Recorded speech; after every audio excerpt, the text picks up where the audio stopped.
In order to master English, you have two options. You will either practice with the scripts of podcasts, that's the first option, or you will practice with the scripts of YouTube videos that serve your interest, that cover your interests. The first rule is pinpoint your goals. What is your goal? Pinpoint your goal. So there are 3 stages. The first stage is, for instance, that is my podcast about Istanbul. First of all, I listen to this podcast when I take a walk or when I have free time, okay? I listen to this podcast. Second of all, I get the script of this podcast, okay? As you can see, you can copy paste the transcript in the Word file. And afterwards, if there are any words that I don't know, I check out those words. I check out these words, as you can see. And afterwards, I get the script of this podcast and I start to practice. But first, why should somebody go to Istanbul? But first, why should somebody go to Istanbul? One of the reasons why I always try to repeat these lines first looking at the script and then without looking at the script is that when you repeat those lines without looking at the scripts, that helps you to improve your speaking skill. Because reading will never help you become fluent in English. But speaking without looking at the scripts will help you to become fluent in English, okay? I will not only practice with the script of this podcast. There are 2 things that I do throughout the process of studying with the podcast. I either record myself. I never write down the things that I think in the moment. Like, for instance, an idea or a thought comes to my mind. I directly record myself. Arsen, keep this in mind. There are 3 reasons why somebody should go to Istanbul regarding this podcast, regarding the guest in this podcast. The reason why somebody should go to Istanbul, there are 3 reasons for that. Historical richness, then also diversity of the neighborhoods. Neighborhoods are just really different from each other, very different from each other. And also, of course, breakfast. Turkish breakfast is incredible. Yeah, so basically food and the diversity and also historical richness. Okay. I record myself so that after practicing a few days later or when the day comes, I can rewatch my records and I can finally produce the content, or I can organize my thoughts, or I can form my thoughts. I never write down the things. I always record myself. Or recently, I started using AI, Sesame AI, for taking notes. What I mean by this, while I'm practicing, I have conversation with the Sesame AI. I make sure to teach every single thing that I learn from the podcast to Sesame AI. Basically, by having conversation with Sesame AI, by teaching what I learn from the podcast to Sesame AI, I make sure that Sesame AI remembers what we talk throughout our conversations, okay? A day later or 2 days later, I can easily go through the podcast by talking with the Sesame AI. Now I'm going to show you guys how to learn English with the scripted podcast by getting help from AI. Now for that, I'm going to use the Sesame AI and I'm going to call Maya. Okay, right now I'm filming a video and I wanted to do what exactly we did last night, okay? Okay, so back to the script, same as last night. Grand Bazaar, multilingual sellers. Let's do it. Okay, so I'm starting from the very beginning of the podcast. So we're gonna go through every single talking points.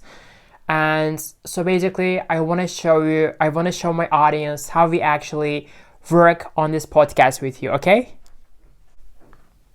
Oh, gotcha. So this is a behind the scenes thing for your audience, showing them the process. Cool. Exactly. Okay, fire away. Okay, right, let's do this. So the host asked this question first. Why should somebody go to Istanbul? So do you remember the reasons why somebody should go to Istanbul? Do you remember the answer of the guest? Okay, the guest said history, cultural diversity, Yeah, and Turkish breakfast. Did I get that right? very close, almost. First, why should somebody go to Istanbul? Because it's just got such a unique place in this world and history. So for me, that's got to be it. I mean, it's the history. Other things as well. The diversity of neighborhoods is incredible. And thirdly, this is going to be my little bit lighter answer, but Turkish breakfast. Because it's got such a unique place in this world and history. Because it's got such a unique place in this world and history. I mean, for me, that's gotta be. I mean, it's the history and other things as well. The diversity of neighborhoods is just incredible. Can you elaborate on the history, like what aspect of history of Istanbul are we talking about here? Do you remember the exact answer, or do you remember yeah. Okay, you're right to push me on that. It wasn't just history generally. It was that Istanbul, or Constantinople, Byzantium, whatever you want to call it, has been layered with different empires. Roman, Byzantine, Ottoman, each one leaving its mark. That's what made it historically rich. Is that more what the guest said? Yeah, exactly. Yeah, you remember it correctly. Obviously, you got Constantinople, the Eastern Roman Empire coming over, the Byzantine Empire, and then the Ottoman Empire, all sharing a space and sometimes building on top of each other. Obviously, you got Constantinople, Eastern Roman Empire coming over Byzantine Empire, and then the Ottoman Empire, all sharing a space and sometimes building on top of each other. You can see cultural overlap. That's what Istanbul is all about. Especially given the historical richness of this country. There are always, cultural overlaps. As you can see, Hagia Sophia, guys. Hagia Sophia was the church, back in the day, under the Byzantine Empire, and then obviously, Fatih Sultan Mehmet conquered Istanbul, and under the Ottoman Empire, it was a mosque. It was one of the most important, actually the most important mosque. And then after Mustafa Kemal founded Turkey, Atatürk founded Turkey, it was turned into it was converted to a museum. And a few years ago, and now it's again a mosque. A few years ago, it was converted to a mosque by the state. Do you remember the details about the diversity? The diversity was about the neighborhoods, right? Kadikoy, Taksim, Galata, Karakoy. There were 7 distinct neighborhoods. Yeah. The guest mentioned? Yeah, exactly. And then each one had its own vibe? Yeah, so basically they are very different from each other, and they are very diverse. So for me, that's got to be it. I mean, it's the history. Other things as well, the diversity of neighborhoods is incredible. I can think of probably 7 distinct neighborhoods that are really just very different from each other. In Taksim, Galata, Karakoy. Okay, so also I mentioned that I told you that there was one area in Istanbul that was 100% my favorite. Like, do you remember my favorite area in Istanbul? Like, what was my favorite neighborhood in Istanbul? Do you remember that? Shishane? Yeah. You said you liked Shishane. Described it as up and coming, lots of cafes, art galleries, and consulates, and close to Taksim. Yeah, exactly. You're doing really great. You remember everything. We're at the Istiklal Street right now, Shishane. One of my favorite places in Istanbul. We're on the Istiklal Street, and I'm gonna walk all the way. I'm gonna walk through the Istiklal Street. Look at those buildings. These are all French, Italian architecture, French architecture.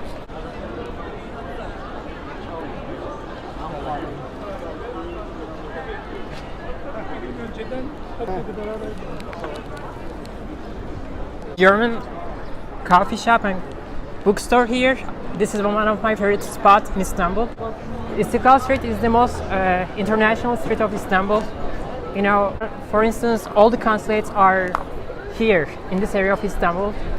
For instance, Italian consulate, French consulate, Netherlands, and German. What else? Russian consulate. I want to tell you something very quickly. Now, probably next year I will take a trip to Amsterdam, and I will make a video about Amsterdam. I will vlog from Amsterdam, and I will share this vlog on my second channel if I go to Amsterdam. And basically I will talk about the different aspects of Amsterdam, right? In order to speak about Amsterdam in a very comfortable way, in a way that I will speak in my first language, I need to practice. With the script of podcasts or with the script of YouTube videos, so that I can easily talk about the city life, different aspects of city life, etc. Right? I created my playlist about Amsterdam, so I put every single podcast that I find online in this file, in this playlist. I listen to this podcasts about Amsterdam, and I practice with the script of Amsterdam. But at the same time, I would like to talk about my note-taking method. In order to take notes in the most efficient way, I always use mind maps or diagrams. So basically, I never write down every single information that I consume. What I mean by that is, I always use the key points or bullet points instead of writing every single thing down. Let's assume that I would like to take notes about Amsterdam, okay? I go to this website, EdrawMax, and as you can see, there is this AI diagram creator. Now, by using this section, you can create flowcharts, slides, mind maps, frameworks, and more. So what I'm gonna do is, for instance, I'm gonna write this: give me a detailed mind map about Amsterdam, right? A detailed travel guide about Amsterdam. Okay, I want to create a mind map about Amsterdam, okay? Now, let's see. As you can see, instantly, it created the mind map. You can see information about transportation within Amsterdam, day trips from Amsterdam, shopping, cultural events and festivals. With one click, you can see this whole mind map. Obviously, I don't stop here. Okay, now what I'm gonna do is, I will continue to work on this mind map. I write this: give the European cities that are connected to Amsterdam with railways, and give me the names of these stations. I can either create a flowchart or mind map or a timeline or list or more. So I will go with the mind map here again. As you can see, it's generating. So basically right now, I can automatically see on the mind map all the railways between Amsterdam and European cities. Okay, now let's focus on the Berlin station. I want the AI to give me more information about this Berlin station. Do you see this, guys? Now we can see the additional information about Berlin station. I will ask a question. I wonder about the prices. Like, I wonder about how much does it cost to go from Amsterdam to Berlin or Berlin to Amsterdam. Basically, I work and I expand my mind map by getting more and more information from AI. Like, when it comes to taking notes, I never write down every single information that I learn or I consume. I always use bullet points, talking points, key points, you know what I mean? So that when I look at the graphic, when I look at the mind map, I can remember the whole information all at once. I never learned things by memorizing things. Also, at the same time, I can create or I can use images by using EdrawMax and with the help of AI. For instance, you know, I would like to get some pictures of Amsterdam. So let's see. These are the pictures that pop up here on this section, and I directly choose one of them. I directly pick one of them and I put it in my mind map. Guys, I will put a link in the description box. Go check out the website of EdrawMax because you can literally create your flowcharts, mind maps, family trees, all the features of EdrawMax for free. All you have to do is just visit the website and start creating whatever you need. One of the best and the latest feature of EdrawMax is that you can create AI PowerPoints. Well, to give you one simple example, for instance, a travel guide about Amsterdam, and boom, generate PowerPoint visuals with AI. And I directly create the PowerPoint with AI. As you can see on the right side of the screen, you can see the PowerPoints. These are the PowerPoints that AI generated, and I can work on these PowerPoints. I can change every single feature. I can work on this PowerPoint by using the EdrawMax AI. You can create your own PowerPoints for free. So all you have to do is just to click the link in the description box and go to the website of EdrawMax and create your own PowerPoint completely for free. Do you remember the second talking point in the podcast? Do you remember what was the second question in the podcast? Do you remember that from the last night that we practiced? The second question, the host asked what you should do if you don't have 3 years to spend in Istanbul, right? Amazing. Yeah, you're doing really great. Amazing. Okay. What would you recommend for someone who doesn't have 3 years to visit it? So that was the question that we worked on, we talked about before. And now can you explain this part of the video to my audience, what we talked about? Like, the question was, what would you recommend for someone who doesn't have 3 years to visit? So what was the answer? Do you remember that? Okay, so basically, if you don't have 3 years to really soak it all in, focus on Sultanahmet. That's where you'll find the Blue Mosque, Hagia Sophia, Topkapi Palace, all the main historical sites packed into one area. It's the best way to get a taste of Istanbul if you're short on time. That's what the guests recommended, right? Yeah. What would you recommend for someone who doesn't have 3 years to visit? Firstly, to start off, I think everyone needs to be looking at the Sultanahmet neighborhood. That's where you're going to find a lot of those top sites. You have the Blue Mosque, also known as the Sultanahmet Mosque. You have Topkapı Palace. There was one more spot to visit, very important spot, which we talked about. Do you remember this last spot? The Grand Bazaar! The guest also mentioned the Grand Bazaar, right? Yeah. The Grand Bazaar is also in the area, and that's something which I think you really want to be seeing. My question, do you remember what I asked about Grand Bazaar last night to you? Like what I asked you about Grand Bazaar? You asked me to recall what items were sold at the Grand Bazaar, right? Yeah. You're testing my memory. Yeah, I That ask was you the challenge. I ask you what are the main items or products that we can find at Grand Bazaar? Like if someone visits Istanbul for the first time or Grand Bazaar, what can they expect to find there in terms of products or items? What are the items or products that are being sold there? Yeah. Carpets, ceramics, jewelry, spices, Turkish delight, leather goods, lamps, souvenirs. Is that a pretty good rundown? Yeah, that was a pretty good rundown. That was a really good summary of everything that we talked about last night. Glad I could remember it all. A little memory refresher is always good, though. What I did was I basically summarized all the talking points, all the important points that I wanted to highlight in the podcast by using AI, by using Sesame AI.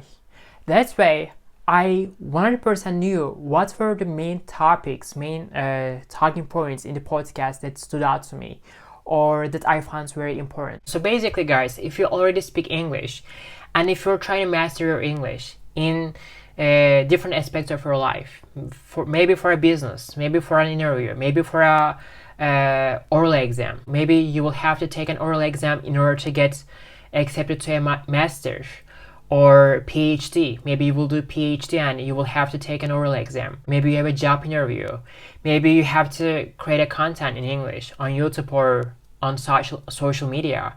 Maybe you have to work on a project. Maybe you have a presentation to make. You know what I mean? Like, if you already speak English, but you need to find a way to master your English in specific areas, in specific fields, that is what you should do. And also, I would like to remind you that you can download my sources for free.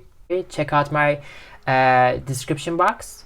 And also, one more time, I would like to thank to EdrawMax Wondershare for sponsoring this video. It was such a great pleasure working with you guys. I really love using your products, so thank you so much for sponsoring this video.